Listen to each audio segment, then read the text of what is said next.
¿Ya? Y ahí, ¿ya?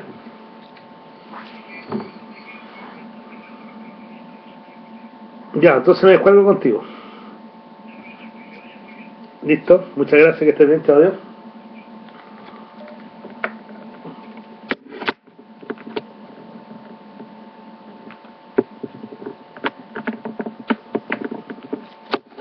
¿Aló, me escuchan?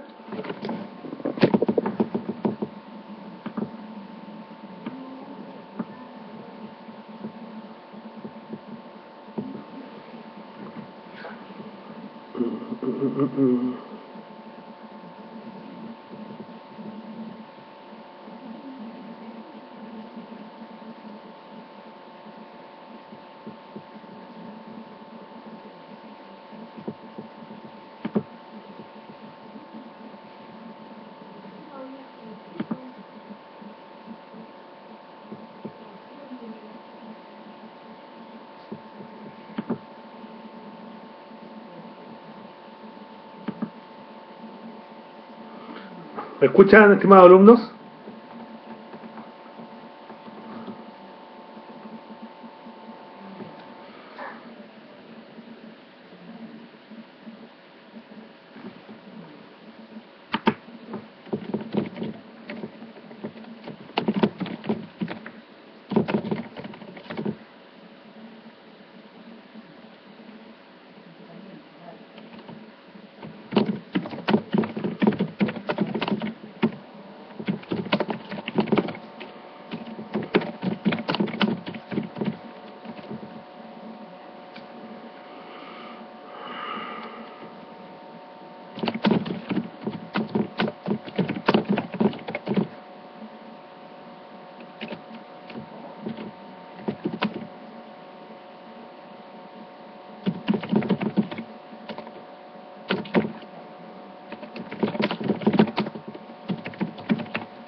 A los estimados alumnos, bienvenidos a la sesión, a la primera unidad del curso de plan de cierre con el tema de garantías específicas que requiere el sistema de acuerdo a la ley 20.551.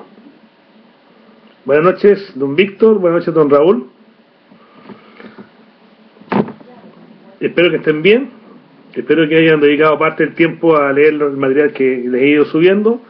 Seguramente voy a ir puliendo un par de cosas de acuerdo a lo que interactuamos hoy día, para efecto de facilitar el estudio y el análisis de la información que les he ido entregando. Es esencial que ustedes lean básicamente el tema del Word, de los artículos o resúmenes o apuntes que yo les envío directamente.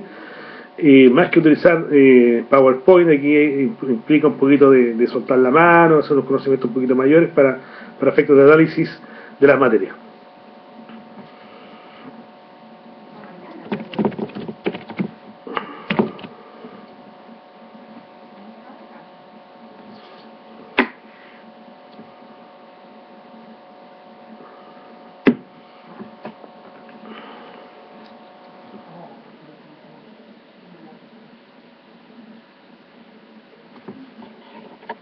Don Héctor se ha integrado recién. Habilitar. Aló ahí. Aló. Don Víctor, ¿cómo está? Lo diviso aquí. Ah, bien. ¿Cómo está? Yo lo veo perfecto de aquí. ¿Cómo está? Está con camisa blanca, muy celeste bien. y lentes. ¿Cómo Feliz está? de... Muy bien, gracias. Cuénteme, ¿qué le Era solo para pareció? decirle que escuchaba bien. Ya, ya. Don Héctor, ¿me escucha usted o no?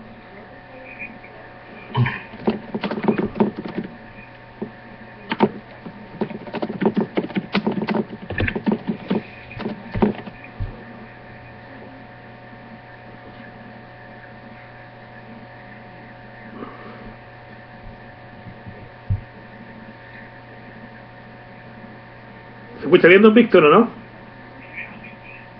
Perfecto, muy claro, mucho mejor que antes. Ya, don Héctor Hunda no puede conectarse. A ver, don Víctor, vamos a buscar más participantes.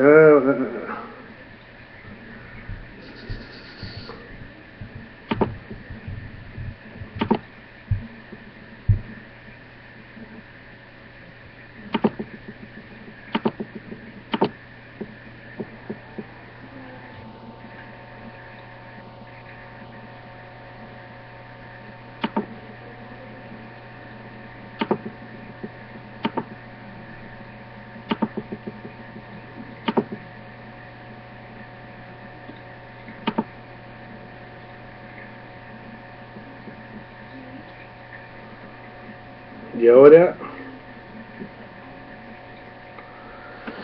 ya, estimados alumnos, yo le envié material sobre el tema de matemática financiera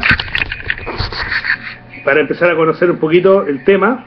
Los instrumentos financieros se valorizan de qué forma, cómo se valorizan los instrumentos financieros en general. Partí al tiro al principio, que justamente lo que uno habla por valor presente, o sea, las cosas valen el valor presente. De hecho, la misma legislación establece que el valor que deben tener como garantía las compañías para el plan de cierre es el valor presente de los costos del proceso, ¿cierto? Y la pregunta bastante simple es, ¿por qué valor presente? Porque las cosas valen el valor presente.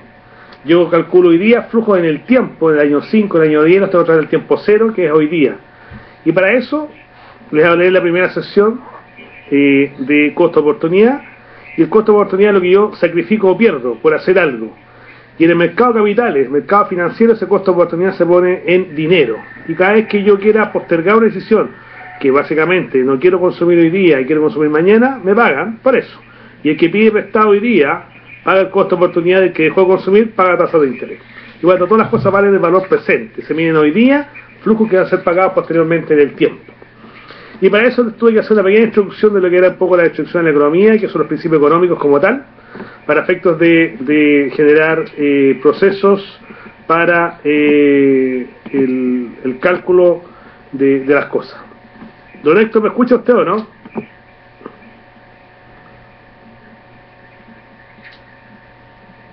Para que todo el mundo esté conectado, me escuche.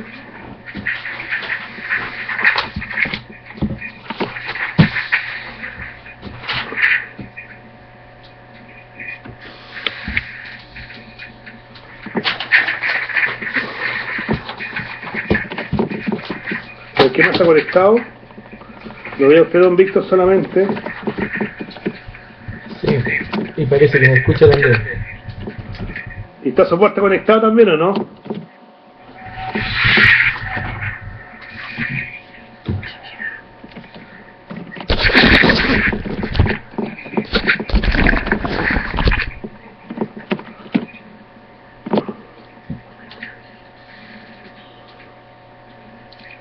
Yo lo escucho bien, aquí lo veo bien.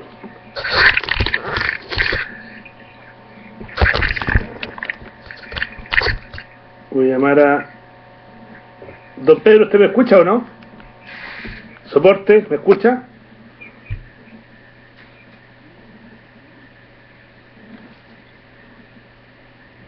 Don Raúl, ¿me escucha bien? ¿Quién más está conectado? Tengo 7 personas conectadas técnicamente. Tengo a don Raúl Rodríguez que me escucha bien. Tengo a don Víctor que me escucha bien. Don Patricio está ahí. Jorge Riquelme conectado. Muchas gracias, don Jorge. ¿Quién más está conectado? Que me contesta por último por el chat para yo irlo revisando.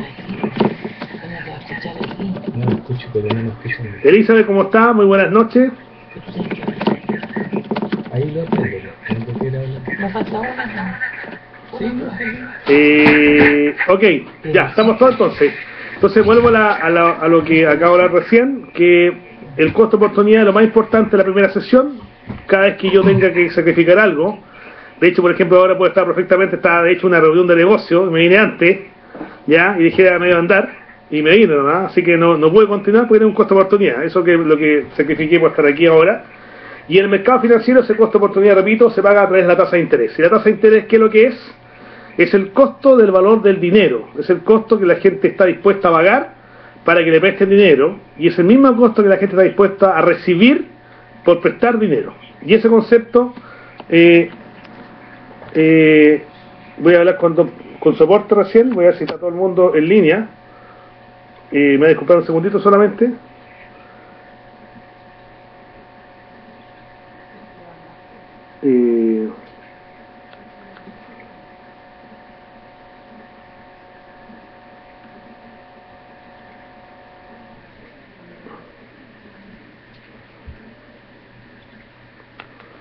Don Pedro, si quiere me voy a llamar para ver si está todo el mundo conectado.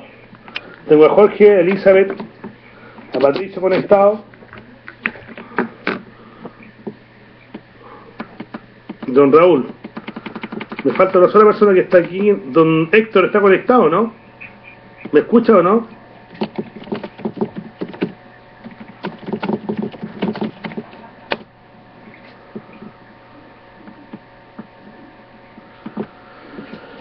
Ya, estimados alumnos, primera pregunta que les hago: ¿dudas con el costo de oportunidad? ¿Hay dudas con el costo de oportunidad?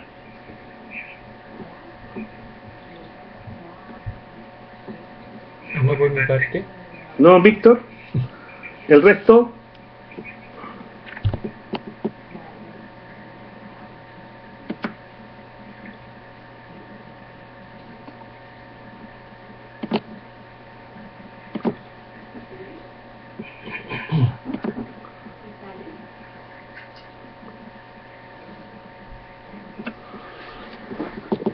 Ya, a ver, me hacen el comentario acá. Voy a hablar de los términos nuevos, ¿ya?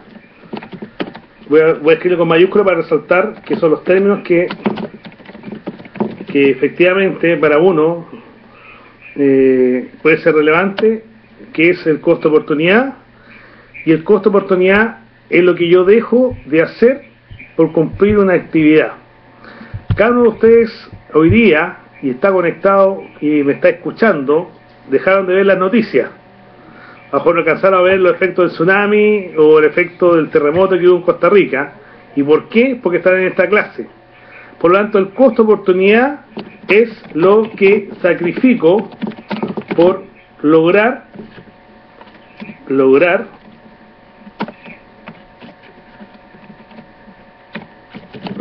algo. Ya, ese es el costo de oportunidad. Por lo tanto, ese sacrificio que yo pierdo debo ser recompensado, que es el segundo concepto que hemos hablado, que es la recompensa. ¿Y cómo es la recompensa? ¿Por qué tengo que tener una recompensa? Y eso en todos los negocios ocurre así. ¿Por qué? Porque hay una privación del uso del recurso. Esa privación del uso de recursos, ¿cierto?, debe ser pagado por el que lo solicita. Yo en la notaría paga el comprador la escritura, ¿cierto?, la transacción. Los derechos notariales los paga el comprador. Pueden llegar a parte de acuerdo un 50%, 50%, pero paga el comprador. Aquí, cada vez que yo quiero ocupar recursos, porque alguien deja de por no usarlo, le tengo que pagar un premio. Y ese premio, vamos a hablar la palabra, es el premio por no consumir el dinero hoy. Alguien que ahorro significa, es igual a no consumir. Eso es lo que estamos diciendo.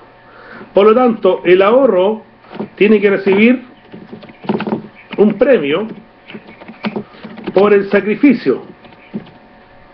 ¿Cuál es el sacrificio? No consumir. Ese es mi sacrificio. Ahora, ese sacrificio es cuantificable. Si yo le preguntara a usted, ¿es cuantificable a lo mejor para ustedes estar conectado aquí? No es cuantificable, es una evaluación subjetiva que cada uno lo haría. Entonces, para el mercado de capitales, y es el nexo importante que uno tiene que hablar siempre, el mercado de capitales, ¿cierto?, el costo de oportunidad se llama tasa de interés. Y aunque les parezca jocoso, y una frase que uso siempre en mis cursos de finanzas, después de Dios viene la tasa de interés. Así de importante el concepto de tasa de interés.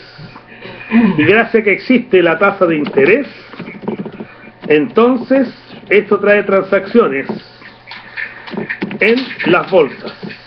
Y ahí les pasé un artículo, ¿cierto? Un resumen que yo mismo preparé sobre las distintas bolsas. Ya, tasa de interés son transacciones en la bolsa. Y por eso decimos que después de Dios está la tasa de interés, y la catedral de esto se llama Wall Street. ¿Y qué es lo que es Wall Street? No es más que la bolsa de Nueva York, ¿ya? Entonces, en ese mercado tan importante como son las tres bolsas que yo le expliqué en los apuntes, ¿cuáles son las tres bolsas más importantes, don Víctor?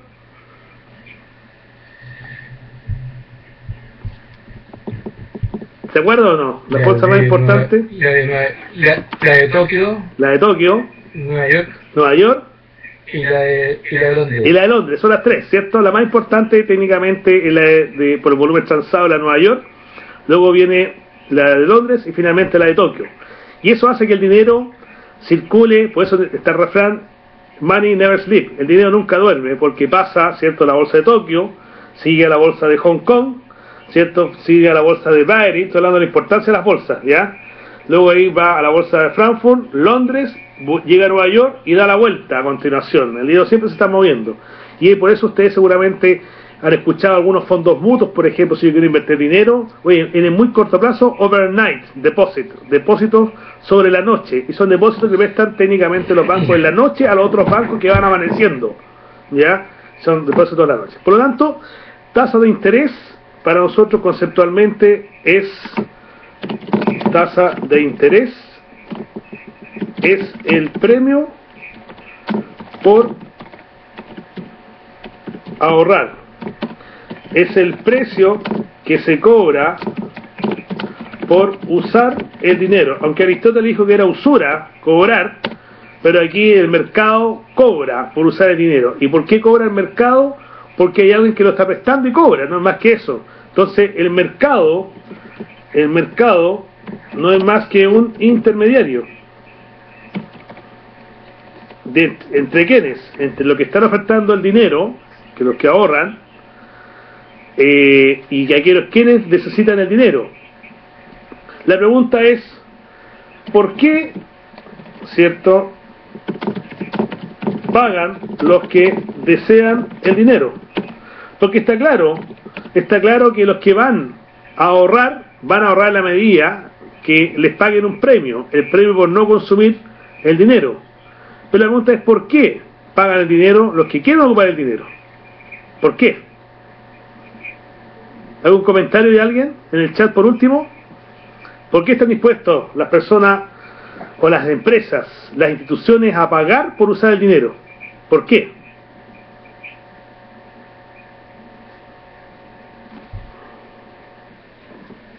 Para poder desarrollarse, me imagino. Me contestan porque es liquidez. Liquidez no es la razón. Porque necesitan desarrollar negocios. Ya quieren hacer negocios. Y está bien, quieren hacer negocio ahí, pero ¿por qué alguien va a pedir prestado y va a pagar ese dinero por hacer negocio? ¿Por qué? Les hago un negocio, sí, pero me falta un componente más. Ganan más dinero, dice Raúl, correcto. Entonces, si yo digo que la tasa de costo, fíjese de costo de oportunidad, es igual al 10%, y el negocio renta un 15%, ¿qué decimos ahí? Si me están cobrando el 10 y mi negocio renta el 15 y no tengo el dinero, ¿lo pido prestado? Sí. ¿A qué tasa? Al 10. ¿Y qué me pide el 10? El que quiere ahorrar. Entonces le pago el 10. Pero para mí, el negocio como tal me renta un 15. Que es decir, con los recursos que tengo yo, que se llaman activos, ¿cierto? son los recursos que tengo en una empresa y es a fin de cuentas las inversiones que voy a realizar, ¿cierto? Estos activos recursos me están rentando el 15%, por lo tanto, ¿cierto? Que tengo una ganancia de ¿cuánto? No es el dinero, sino que el porcentaje del 5%. Esa ganancia compensa el riesgo, que estoy corriendo por el negocio. Si compensa ese 5% de riesgo, entonces hago el negocio, y para hacer el negocio pido prestado al 10%. Esa es la estructura, y si compensa ese 5% de riesgo, entonces hago el negocio y pido prestado al 10%. ¿Dónde lo pido prestado? En el mercado de capitales, ¿cierto? Esa es la importancia que tiene. Ustedes podrán leído seguramente un aviso de La Tercera el fin de semana en los diarios, ¿cierto? Que la misma La Polar está sacando una emisión de acciones ahora, ¿cierto? Por 120.000 millones de pesos. ¿Y qué es lo que está haciendo? Está pidiendo prestado ese dinero a los accionistas, ¿cierto? A cambio de una retribución que le entregan en el tiempo. Y eso lo saca del mercado de capitales. Esa es la forma de levantar los recursos. Esa es la forma de crecer. Y muchas de las compañías que ustedes, como asistentes, ¿cierto?, trabajan en el sector minero, algunos, ¿cierto?, las compañías que ustedes transan, ¿cierto?, que ustedes trabajan algunas, ¿cierto?, muchas de ellas transan en las bolsas. En la bolsa de Canadá, que es la más importante, la bolsa de Toronto, ¿cierto?, en el caso americano, ¿cierto?, lo más probable que transan en la bolsa de Nasdaq, ¿cierto?, y la chilena es la bolsa nacional de acá, ¿ya? Y la bolsa australiana lo mismo, ¿cierto? En la bolsa australiana, ¿cierto?, se transan los papeles, ¿cierto?, de las compañías mineras, ¿ya? En Perú, básicamente el mercado, a diferencia del mercado chileno, un mercado chileno bastante potente, el mercado chileno basa mucho de su acción en la bolsa en el sector servicio, los bancos, ¿cierto?, el sector retail. Pero en el caso de Perú, ¿cierto?, la antítesis es que muchas empresas que están listadas en la bolsa son empresas mineras, ¿cierto? Más del 35% del listado es minero, ¿ya? Es una diferencia. Entonces, el mercado provee el dinero al 10% para quienes quieran hacer negocios por sobre el 10%. Por eso, ¿cierto?, hoy día escuchamos al ministro de Economía, ¿cierto?, el ministro de Hacienda, que hablaba del IMASEC, ¿cierto?, las proyecciones del 5,3% de crecimiento. ¿Qué significa eso? Que los negocios crecen al 5,3% por año. ¿Y eso qué es? ¿A qué es igual eso? Eso es inversión. ¿Por qué invertir? La respuesta es porque se gana más que el costo de oportunidad. Esa es la pregunta que yo hacía al inicio. No es liquidez, ¿cierto? Es porque gano más que el costo de oportunidad, que es el 10% en este caso. Ya, ese es mi costo de oportunidad. Gano más del 10%, hago el negocio. Por lo tanto, cuando escuchamos, ¿cierto?, al ministro de Hacienda, hoy día mismo, ¿cierto?, un poco antes de iniciar la sesión, ¿cierto?, habla el ministro de Economía que vamos a crecer a 5,3, las proyecciones son de 5,5, eso es muy bueno para el país, demasiado bueno que crezcamos esas tasas. ¿Qué quiere decir? Que todos los recursos que entran al país, que prestan las instituciones financieras, son para hacer crecer los activos de la economía. La palabra crecimiento económico es igual a activos. Más carretera, más negocio, más edificio, más empresa, son todos técnicamente activos. Y algo que hablamos a la pasadita, ¿cierto? ¿Qué es lo que es un activo? Porque estoy hablando de mercado de capitales, estoy hablando que va a hacer inversiones, estoy hablando de activos. ¿Qué es lo que es un activo? Le pregunto a la audiencia, ¿qué será un activo?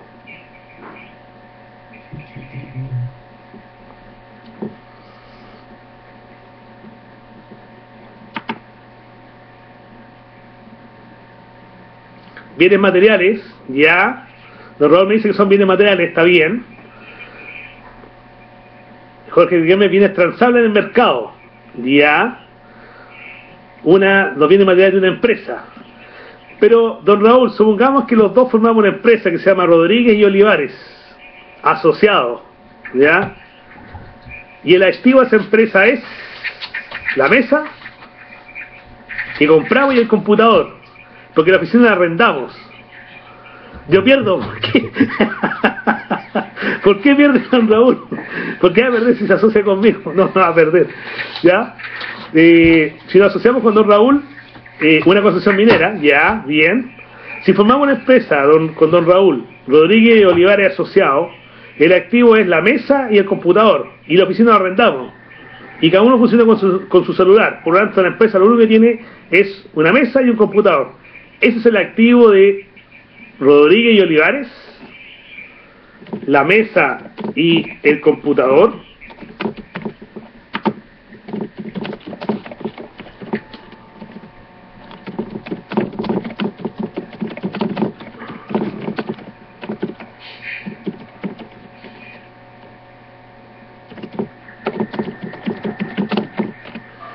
¿Eso sería o no? Pregunto. ¿Más dinero que bueno Olivares? Sí, para los cafés lo hace. Pero volviendo al tema, ¿es el activo de la compañía? ¿O no? La mesa de computador que pusimos, más el café que pongo yo, don Raúl, ¿cierto? De Olivares y Rodríguez asociados, ¿eso es lo que tenemos? Parece que la respuesta no es así, ¿cierto? ¿Qué estamos poniendo nosotros aquí en juego? Uno diría, está poniendo capital intelectual, ¿ya? Y eso es un activo, ¿ya? Entonces, el capital intelectual es un activo. Entonces, ¿qué es lo que es un activo? Un activo o activos es algo que genera beneficios. Es algo que genera beneficios en el tiempo. Uy, ahí voy a hablar de valor presente.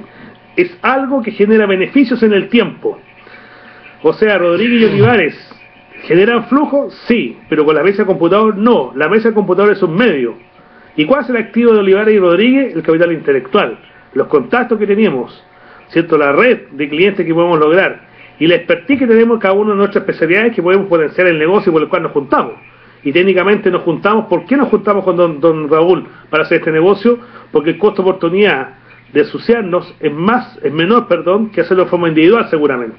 Al tener esta sinergia los dos, capitalizamos esta ganancia que es mucho más rentable y por ende nos asociamos. Y por algo existe la sociedad de personas, si no, no había. ¿Ya? Y ese activo es el capital humano que tenemos nosotros para generar flujos en el tiempo.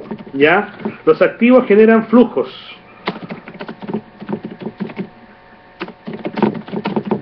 Eso es un activo para nosotros, ¿ya? Flujos de caja que son generados por los activos, lo relevante para el proceso. Pero entonces digo yo, ¿la concesión minera es un activo o no es un activo una concesión? No. ¿La concesión es un activo, don Jorge? ¿Por qué dice usted que es una concesión? Un activo. ¿Qué tiene? Mucha gente siempre se ha dedicado a inscribir derechos, patentes mineras, ¿cierto? Del suelo, etcétera, etcétera, ¿cierto? ¿Por qué lo hacen? Porque está la posibilidad de que alguien descubra, encuentre algo, porque puede ser valorizado en el futuro en etapa de operación. Exactamente, ¿cierto? Esa valorización a futuro, la palabra valor a futuro implica futuro es igual a flujo de caja en el tiempo. Entonces, todo lo que genere flujo, vale. Entonces, si uno mira, por ejemplo, en el History Channel, ¿cierto? Está el precio de la historia, son estos tipos que compran y reciben, estos como la tía rica, ¿cierto? Que reciben prenda los bienes y le asignan un valor. Y los bienes antiguos, ¿cierto? Valen más, de 1800, un revólver, ¿cierto? Un rifle que encuentren en un cuadro, lo valorizan más la gente. ¿Por qué? Genera flujo, genera algo en el tiempo, un valor, la gente lo aprecia y paga por ese valor, ¿ya? Entonces, ¿la concesión minera genera un flujo en el tiempo? Sí, ¿cierto? Una acción ¿es un activo? Sí. ¿Por qué? Porque genera flujos. ¿Y cuál flujo? El precio de venta. Un departamento ¿es un activo? La respuesta es sí, porque genera renta y la palabra renta es flujo, ¿ya? Entonces, el mercado de capitales, ¿qué es lo que hace? Para efectos prácticos, es transar activos que generan flujos o representan flujos. Una acción representa flujos, un bono representa flujos. ¿Podría transar una concesión minera? Técnicamente no puedo transar una concesión minera como tal, como instrumento. ¿Por qué no puedo transar una concesión minera en este mercado? Porque una acción en Arica vale lo mismo que una acción en... Yo estoy en Concepción, ahora, digo acá. En Concepción vale lo mismo, ¿no? Una acción de CAP en Arica vale lo mismo que la acción que la CAP en Santiago, valen lo mismo. ¿Y por qué valen lo mismo? ¿Por qué las cosas son iguales?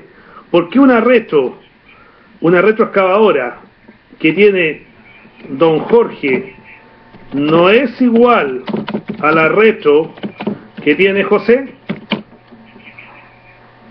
Si don Jorge me quiere vender una retroexcavadora, le quiere vender a don Víctor la retroexcavadora, y yo también tengo una retroexcavadora, ¿por qué don Víctor va a pagar precios distintos? En cambio la acción de Arica, de CAP, que tiene don Juan, y la acción de la acción de CAP que está en Concepción, que la tiene José, ¿valen lo mismo? ¿Cuál es la diferencia? Una retroexcavadora de José no es lo mismo que la retroexcavadora que tenga Jorge. ¿Dónde yace la diferencia? ¿Dónde? Le pregunto a ustedes. ¿Dónde yace la diferencia? ¿Dónde yace?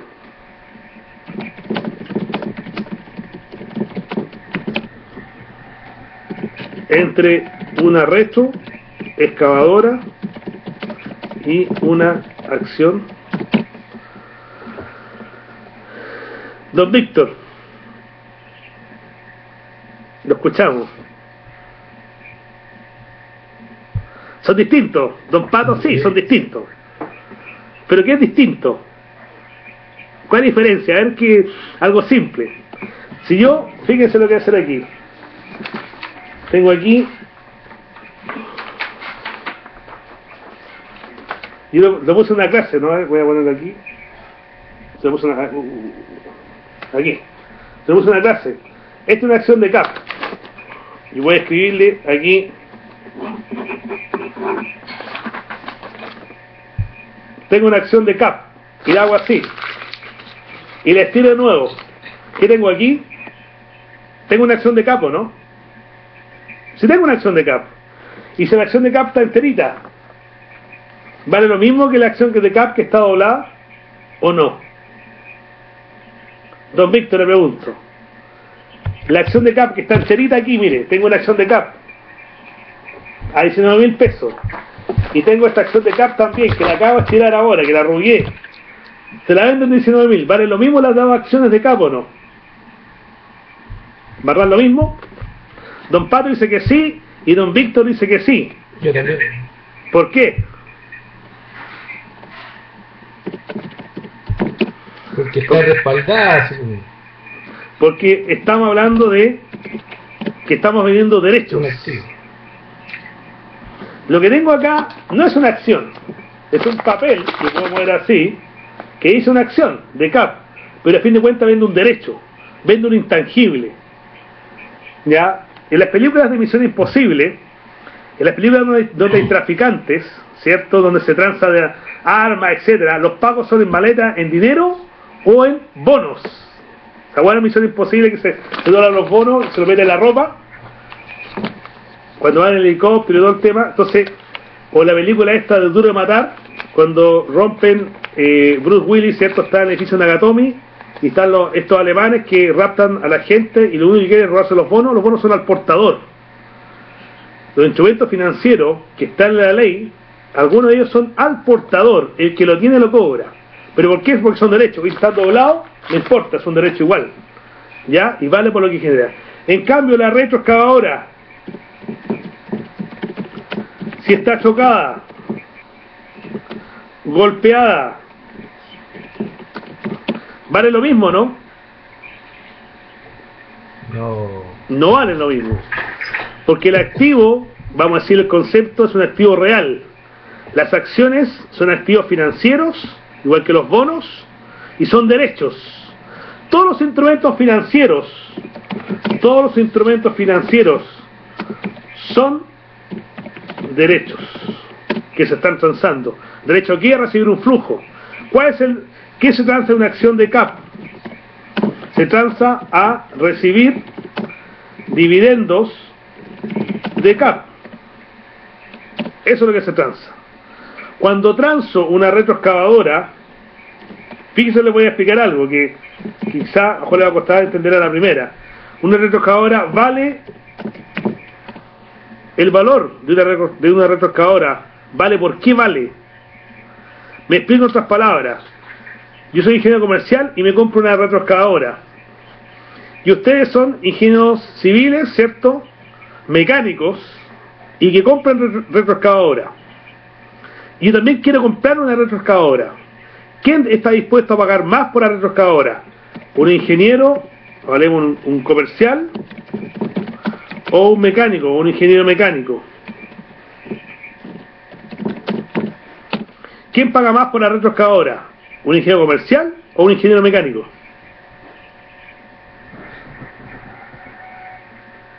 Pregunto.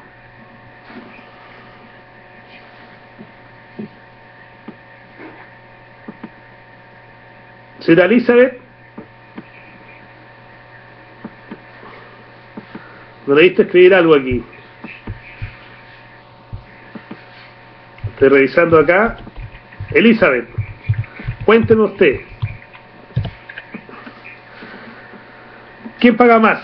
¿El comercial, un ingeniero comercial o un ingeniero mecánico por la retroexcavadora?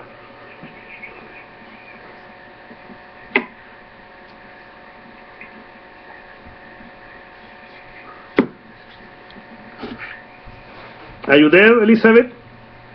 Sí, espero que sí, porque veo el número de participantes, están todos. ¿Quién paga más, Elizabeth, el mecánico o el comercial? ¿Por qué?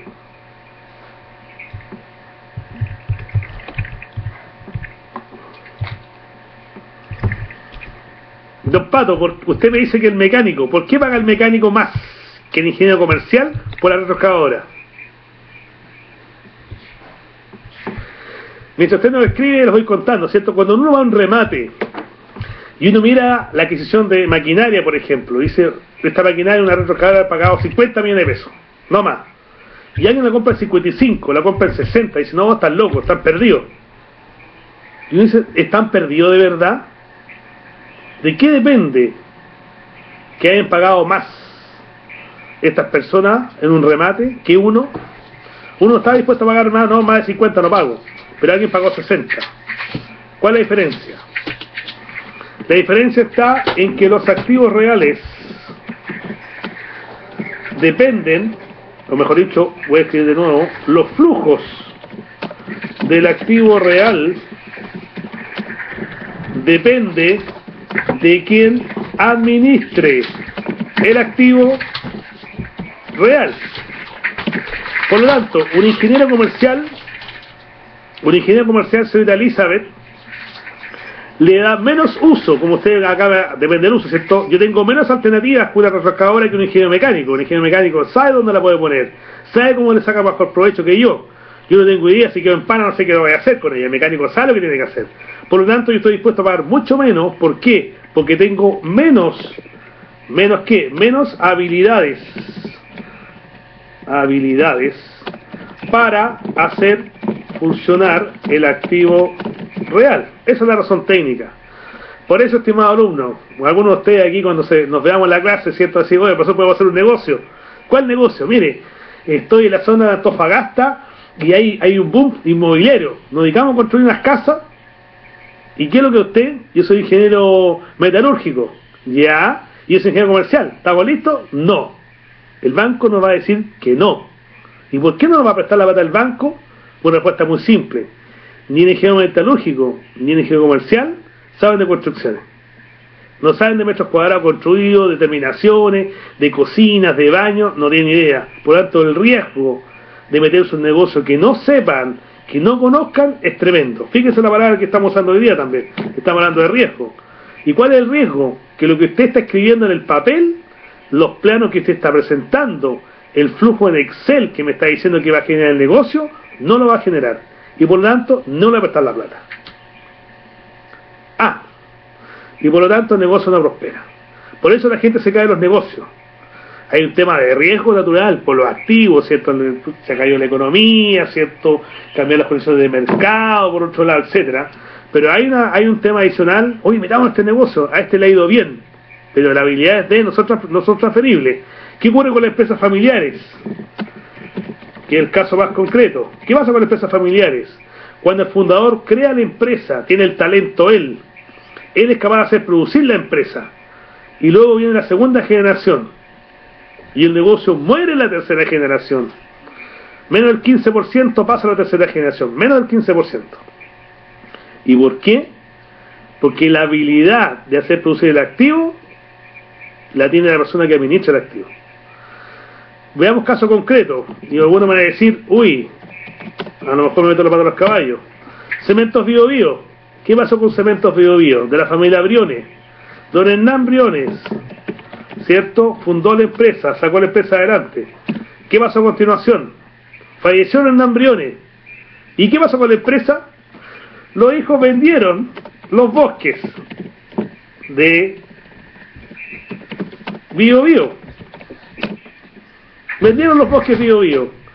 ¿Qué pasó con la cementera? ¿Vendieron participación o no? ¿Y qué pasó a hacer cada uno? Empezó a hacer negocio de forma individual. El Hernán Briones se separó de sus hermanas y se quedó con la mamá y otro hermano, y empezaron a separarse. Entonces empieza con el tema: los negocios funcionan mientras está el fundador. ¿Por qué? Porque el que administra el negocio es el que sabe cómo hacer producir el activo, ¿ya? Y el activo va a quedar en esas manos la rentabilidad que se espera. Y por eso uno escucha, oye, a este le prestaron a pura firma los recursos, en cambio a mí me viene garantía. Es por la habilidad. Y aunque le parezca extraño, estimados alumnos, la banca tiene muy buen olfato para los negocios. Por eso presta con ciertas restricciones. A uno se incomoda a veces, uno cambia de banco, etcétera, se molesta.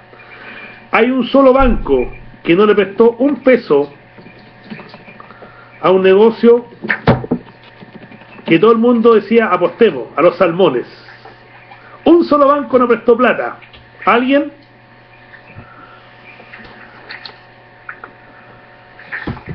El banco más comprometido con los salmones, y este es un buen dato para ustedes, es el BCI. El BCI técnicamente el más endeudado con los salmones, ¿ya? El BCI, y después vino el Chile, ¿ya?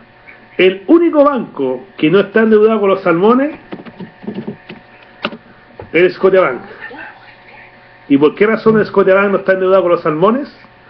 Porque en su análisis dijo: señores, el negocio de salmón está complicado. Sí, canadiense Patricia, exactamente. Una visión más allá. Los canadienses son expertos en salmones, igual que los noruegos, ¿ya? Y ellos dijeron: señores, como análisis estratégico, no es bueno meter en los negocios de los salmones. Y no pusieron plata en los negocios de los salmones, ¿ya? Esa es la razón técnica. Por lo tanto, la banca a veces no se equivoca, estimado Bruno. Muchas veces le apunta, son bastante certeros.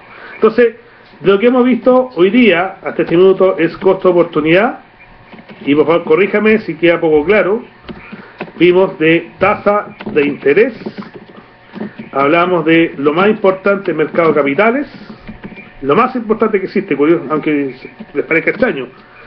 Por eso la crisis subprime se protegió a la banca. En la época del gobierno de Pinochet, ¿cierto? El año 82, cuando quebró la banca, y mejor dicho, el 83 se intervino la banca, el 13 de enero del 1983 por Rolf Lieder, el ministro, ¿cierto? Se salvó a la banca, pero no se salvó a los agricultores, no se salvó a los mineros, no se salvó a los lecheros, no se salvó a los inmobiliarios, a nadie, a la banca se salvó. ¿Por qué? Porque después de Dios viene la tasa de interés. Lo más sagrado que existe es el mercado de capitales, y eso se protege, lamentablemente. O sea, uno se puede equivocar, le va mal, pero la banca y el mercado de capitales no le puede ir mal. Entonces tengo costo-oportunidad, tasa de interés, mercado de capitales. Hasta ahí es lo más importante que llevamos hasta este minuto. ¿Y para qué me sirve el mercado de capitales? Para transar. Sí, pero ¿qué transamos en el mercado de capitales? Derechos. Perfecto. ¿Y qué son los derechos? ¿Derechos de qué? Sobre flujos en el tiempo. Eso es lo que hacemos en el mercado. Transamos derechos sobre flujos en el tiempo. Y por lógica entonces hablo de valor presente y valor futuro. Valor presente y valor futuro. Ese es el concepto natural. Partimos de algo bastante simple, bastante incipiente, básicamente usando lo que yo hablo siempre, el instinto, ya, hablando la intuición de las cosas. El instinto me dice que la tasa de interés es muy importante. ¿Por qué? Porque es un costo de oportunidad. ¿Y dónde busco la tasa de interés? En el mercado de capitales. Y los más importantes son los 3 mercados más importantes, dijimos Nueva York, Tokio y Londres. ¿Ya? ¿Y qué hago con eso? Bueno, transo cosas. ¿Y qué cosas transamos? Activos financieros. ¿Y esos activos financieros son qué cosa? Son derechos que se están transando. Pero la gracia del activo financiero, y por eso hablábamos de sus características, cuando yo doblaba el papel, características, ¿cuáles son las características de estos activos financieros? Es que son homogéneos. Precio único. Las acciones de CAP son todas homogéneas, no homogéneos, homogéneos. La empresa de CAP en Arica y en Santiago vale la misma acción, vale el mismo precio. La retrocavadora en Santiago y en Arica no valen lo mismo, ¿ya? El precio es distinto y los activos no son homogéneos. En cambio, todos los activos financieros son homogéneos. Por eso la ley, ¿cierto? La 20.551, que es bastante simple, pero bastante más enredada, la 3.500, ¿cierto? Que es el artículo 45, dice compre acciones nomás. ¿Y cómo son estas acciones? No dice compre retrocavadora. No, porque eso no lo puedo comprar. ¿Y por qué no puedo dejar en garantía retrocavadora? Viene la pregunta. Si el plan de cierre me podría garantizar el plan de cierre con maquinaria, ¿o no? Dejo todas las máquinas, tengo todas pagadas. Tomé todos los contratos de leasing y los tengo todos pagados y dejo la maquinaria. ¿Por qué la máquina no es garantía? ¿Por qué la retro no me sirve como garantía? ¿Por qué no me sirve? No me sirve. Me piden activos financieros, instrumentos financieros. ¿Por qué? Busquemos el espíritu del legislador, tanto para el fondo de pensiones como para el plan de cierre. Porque el legislador, para efectos prácticos, se colgó de la legislación que existía ya.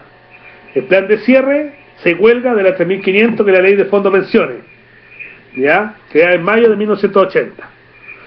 ¿Por qué dice don Raúl? Mi socio, porque pierde valor en el tiempo. Exactamente.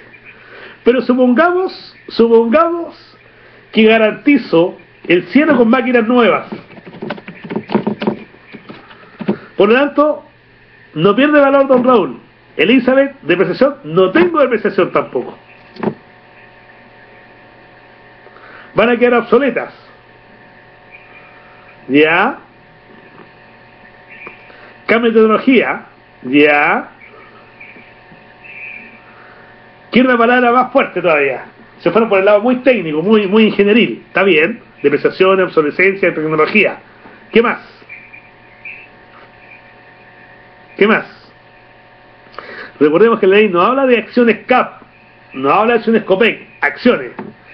No dice bonos de Entel, no dice bonos de Banco Chile, no dice bonos de la Polar, que están ensartados, entre comillas, lo que tenga bonos de la Polar, ¿ya? No dice eso, habla de bonos de empresa. No son transables, exactamente, don Raúl. Acabo de decir recién que los activos reales dependen de quien los compre, el precio que va a pagar. En cambio, los activos financieros son de precio único. El precio que está en la bolsa es el precio del activo. Pregunto, ¿cuánto vale una máquina nueva? ¿De lo que me diga el fabricante o el distribuidor? No, una vez que lo saco fuera del negocio tiene otro precio. ¿Y qué vende ese precio? Depende del apuro que tenga el que lo venda, depende del interés del que quiera comprar. Por lo tanto, no tienen precio único. ¿Ya? Ese es el problema que tienen. Por lo tanto, su valor varía. No es tan claro. Es como dejar en garantía, ¿cierto? El videoconferencia tiene una hora de 22 meses de soporte, que tiene una hora de cierre a las 22:15. Ya, entonces, para ir haciendo el wrap-up, el cierre, los activos reales no tienen precio único. En cambio, todos los activos financieros tienen precio único. ¿Ya? Y por lo tanto, eso hace que el legislador pida garantías en términos de instrumentos financieros. No hay otra razón técnica. Por lo tanto, para concluir la clase de hoy día, ¿qué es lo que es importante? Señores, costo-oportunidad, tasa de interés. Y los activos son distintos, los reales y los activos financieros. Y lo que se está buscando en la legislación es que la gente, las empresas, para el plan de cierre, tengan activos que tengan precio único. Y para eso son los activos financieros. En una parte, vamos más adelante, ¿cierto?, que habla de un grupo A3. Pero a medida que se acerca el cierre del mineral, ¿cierto?, o de la planta, ¿cierto?, ese A3 desaparece. ¿Y por qué desaparecer? Ese contrato minero que yo puedo transferir desaparece porque técnicamente el activo que yo quiero es un activo que tenga liquidez. ¿Pero qué quiere decir liquidez? No es que sea transformado en dinero. No, el activo lo que busco es que tenga un precio único. Esa es como la esencia para el proceso. Y por eso, para calcular el valor del precio único del activo, vamos a hablar de valor presente. Y ahí no tengo más que decirle que lea por favor mi apunte. De todas formas, está directo, preciso, no me fui con rodeo, le eliminé un poco de ecuaciones que eran derivaciones, que no hay ningún menester. Y si alguien tiene más quiere profundizar, están las lecturas complementarias. Léase por favor la bolsa. Lo que más me interesa es que entiendan el espíritu de que hay detrás del mercado financiero. Y lamentablemente cuando veamos la crisis subprime no le va a gustar lo que van a leer, ¿ya? Pero que entendamos el principio, ¿cierto?, que es lo más importante para nosotros en este curso es el mercado de capitales, ¿ya? La clase se va a cortar sola en forma automática en 3 minutos más, ¿ya? Estimados alumnos, dudas adicionales, comentarios antes de irnos bajando. Dudas con el material.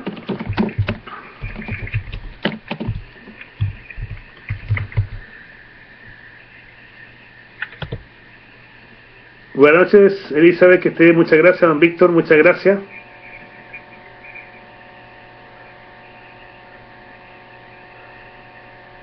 Antonio, hola. Sí, que fue recién, ¿o no, Antonio? Recién logró conectarse.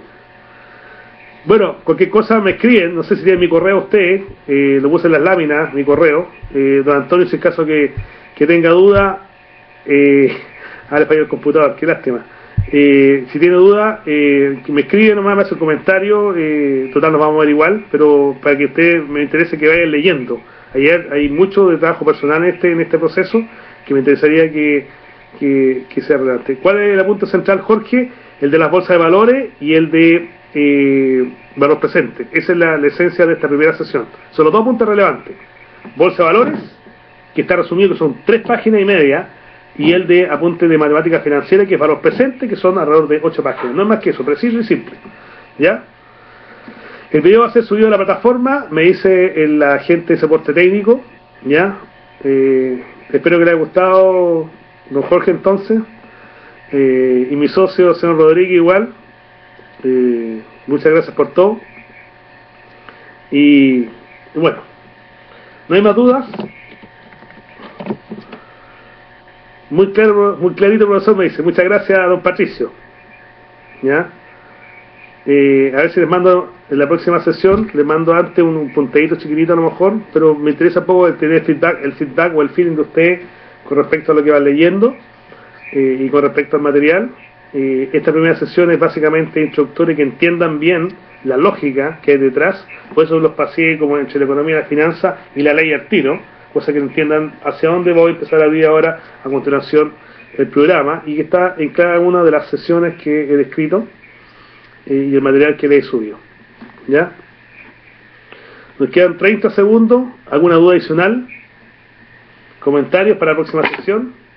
¿Que no quedó claro? ¿Que deba repasarle, explicarle? ¿O alguien se está con Weston y Copeland? Es más bien referencial.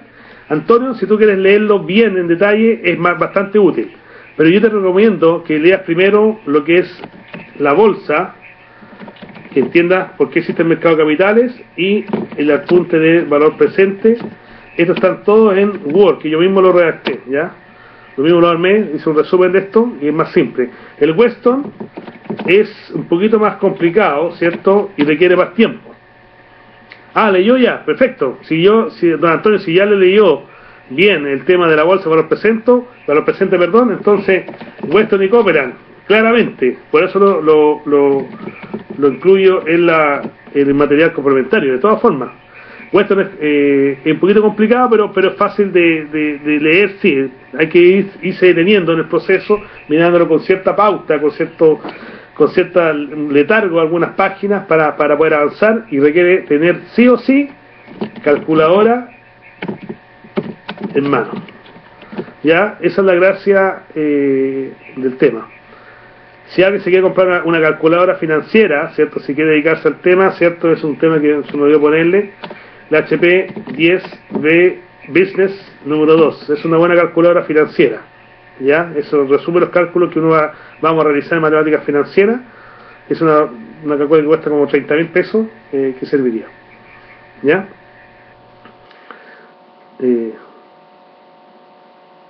Eso. Muy buenas noches. Agradezco todo y hasta luego.